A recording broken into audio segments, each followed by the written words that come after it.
As my channel enters its second year, this is the fourth video in my one-year revisited series, where I'm bringing back a few early videos from my channel's first year with cleaner edits and a little bit of updated context. And holy crap, this one is different from the first three revisits that I posted in the last week or so. This video was my first real breakout that I ever had. It actually got me monetized. Before this, most of my videos were getting maybe a few dozen, or if I'm lucky, a couple hundred views. And honestly, in the few weeks leading up to my posting this video that you're about to watch, it was the only time that I seriously thought about quitting. At the time, the channel was moving very slowly for months. This video was posted at almost exactly the six-month mark in early December. And at that 6-month point, I was getting entirely discouraged. But this one ended up with more than 66,000 views, over 3,500 likes, 1,300 comments, and hundreds of new subscribers. This video might be the reason that you're watching anything from me today and why I'm still here. So buckle up, and thanks to all of you who subscribed on this video and are still here for the flashback. Now let's roll.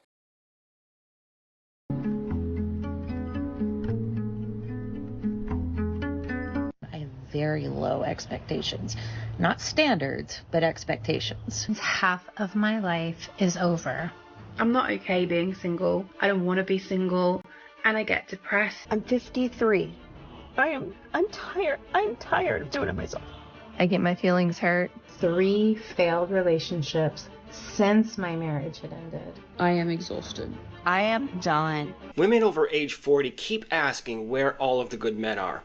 Hell, even asking where any men at all can be found. To them, the apps feel like a graveyard of half-available dads, emotionally sealed-off bachelors, and grown men who women claim are nearly allergic to commitment. In this video, I'm going to give these women the data-driven truth that the very middle-aged women complaining about the dating market are the very ones who created the situation that they're in. I'll discuss why the numbers themselves are stacked against middle-aged women, the number of men who were left to rebuild after losing everything, why men don't trust women, and why men over the age of 40 would rather protect their peace than to ever try again. So stick around, because I'm diving into what happens to middle-aged women in the dating market when men rebuild on their own terms. Us middle-aged men with no kids at home, no desire to step into someone else's family, and no interest in providing or proving our worth to a world that didn't value us the first time. So I've gathered a lot of data on men's divorce and relationships, including divorce outcomes, post-breakup adaptation, and by the end of this video, you'll understand the real reasons that dating for women in their 40s and above is so difficult and challenging for them, and why the men that they want are not lining up to lose the same game twice.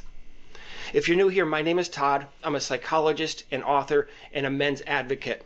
I make data, theory, and psychology-driven videos like this one to give guys the evidence that they need to stand firm in their values and to equip them to respond when women and society try to convince them that they're nothing but cheap, low-effort, misogynistic pricks. I hope this content earns your subscription, so let's see how close we can get to 1,000 subscribers by the end of 2025. So we can get this type of content to as many men as we can who really need it. Okay, so let's start with the data, and then I'll contextualize it for women who are dating or trying to date at age 40 and above.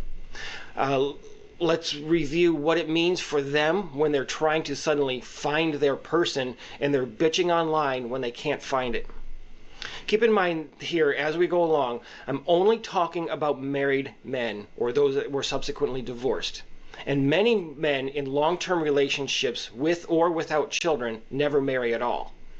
They're not divorced because they were never married in the first place. So just remember that the actual number of men that I'll be describing is actually much, much higher. But the most reliable data that are available is relative to married men and divorced men. A lot of this, for example, comes from census data. So today I'm speaking only about men who were at one time married.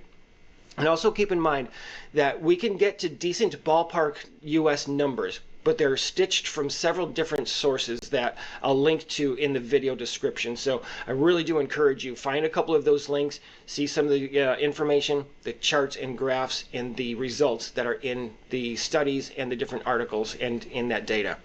I've done my best to capture everything the best I can for divorced men ages 40 plus in the United States. But as you'll see, the data sources, they're not always provided exactly the way that we need for these types of in-depth breakdowns. So we need to contextualize multiple sources to get the complete picture. So let's start with this. How many men age 40 plus are divorced? Actually, let me move this up here. I'm going to look through some of my outline as we go through some of this. So how many men in the United States age 40 plus are divorced? With a total U.S. population of about 332 million, about 49.5% are men.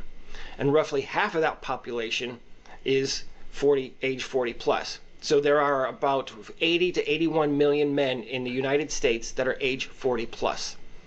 And census data show us that among ever married adults, those that have ever been married, age 20 and above, about 1/3, 33%, have been divorced. And among ages 55 to 64 or higher, it's about 43% of them have been divorced. And I'll put some overlays up here so you can pause and read as we continue. So if we blend these groups, a reasonable estimate is that 30 to 40% of men aged 40 and above have been divorced at least once. That's 30 to 40% of men aged 40 and over. And this gives us a ballpark figure of about 25 to 30 million men in the United States over the age of 40. Remember, that's 30 to 40% of them in that age range who have been divorced. Of which, about 80% of those men who are divorced, that's 20 to 24 million of them, were left by their wives. So let's talk next, number 2, about how long were these men married before their divorce occurred. For marriages that did end in divorce in the United States, the average, that's the mean average length of first marriage that ends in divorce is about 8 years. And the median is also right in there, about 7 to 8 years. So the median, as you know, half more than that, half less than that. It's the middle number. It's not the average. So both the average and the median is right at about 8 years of marriage for these men. And marriages that begin later in life that end in divorce are often a bit shorter, right? Somebody gets married in their 40s or 50s or 60s. A lot of times those marriages are shorter, maybe their second marriages. While gray divorces, those divorces that happen in later middle age, after age 50, can represent marriages of about 20 to 30 years. But when we look across the averages of everybody, marriage length still clusters are right around that 8-year mark. So for typical divorced men in the age 40 plus bucket, we can say confidently that on average and the median, their marriages were about 8 years. So let's look at what percentage of these divorced men have kids. And this, some of this comes from the U.S. Census data and their work on male fertility. And it shows that about 60% of all U.S. men age 15 plus are fathers, regardless of current or former marriage status. So 60% of all guys age 15 plus are fathers. And among men age 40 to 50, about 76, that's 3 out of 4 of them, have at least one biological child. So for context, divorced men who are age 40 and over are more likely to have ever married than the general population. And divorce is disproportionately a phenomenon, obviously, right, among parents.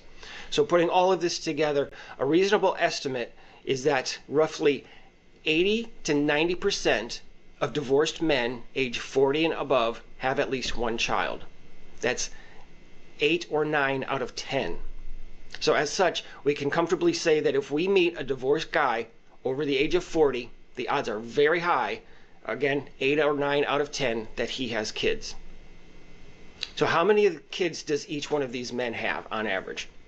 In a detailed study I found about divorced parents looking at custody patterns, We find that an average of 1.61 children per divorced parent in the sample.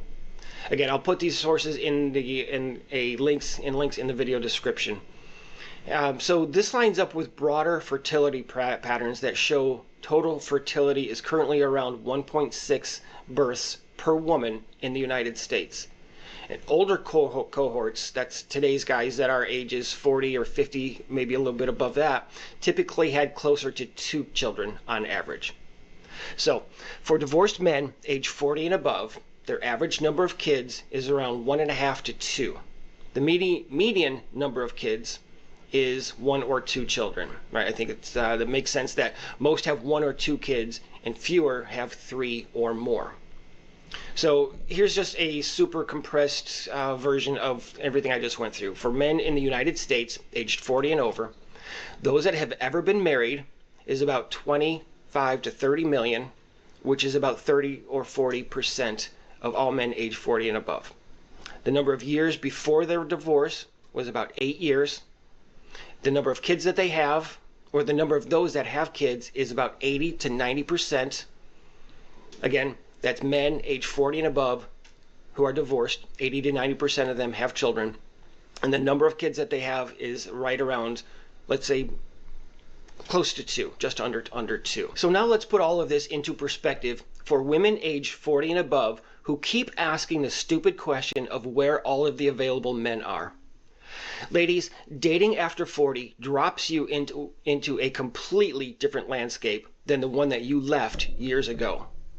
By this stage in life, an enormous number of men have already been through marriage and had it collapse in their hands. Roughly 25 to 30 million men in the United States over age 40 have experienced divorce, and the vast majority of those men did not leave their wives. They were left, and that experience left them drained financially from support obligations and divided assets, emotionally drained from conflict and betrayal, socially drained from losing entire circles of friends and family, and mentally drained from years of trying to fix something that was already gone.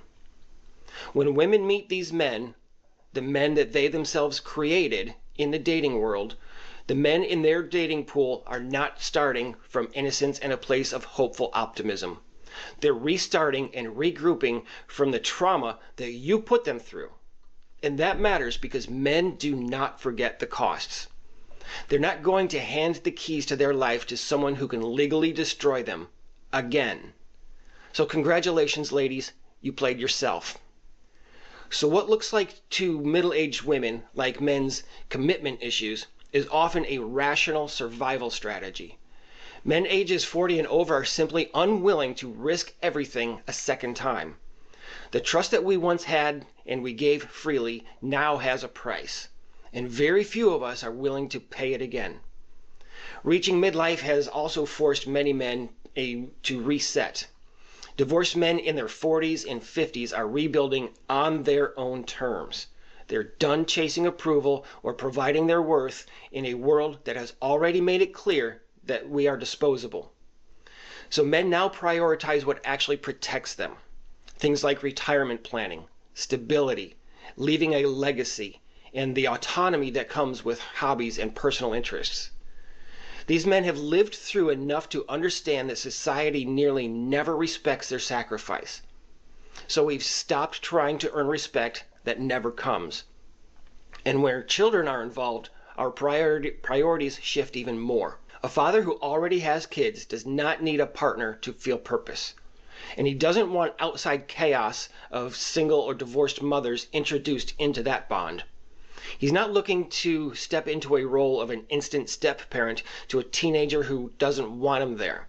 Nor does he want to negotiate discipline, house rules, emotional boundaries, or anything else in someone else's household. Meanwhile, his own kids often don't live with him, which gives him more freedom, more time, and fewer pressures than women his age who are still raising children at home. And here's the part that we need to keep reminding women and society. We have adapted to solitude. The solitude that was forced upon us by these very women themselves. We've rebuilt ourselves in the aftermath, And we've discovered that being alone isn't lonely, it's peaceful. There's no fighting, there's no walking on eggshells, there's no court dates, no threats, no proving ourselves in vain. We have our hobbies, we have our new homes, our routines, and our sanity. We don't need women to rescue us from quiet. We like the quiet. So for women dating at ages 40 and above, I think is an unrealistic collision with a demographic of men who have already had the family. They've already survived betrayal and rebuilt themselves. And they've already learned the lessons. And listen, ladies, we're not bitter. We're just finished. We're not walking away mad, we're just walking away. We've been there, we've done that, and there is no compelling reason to roll the dice again with our hearts, our homes, or our financial futures.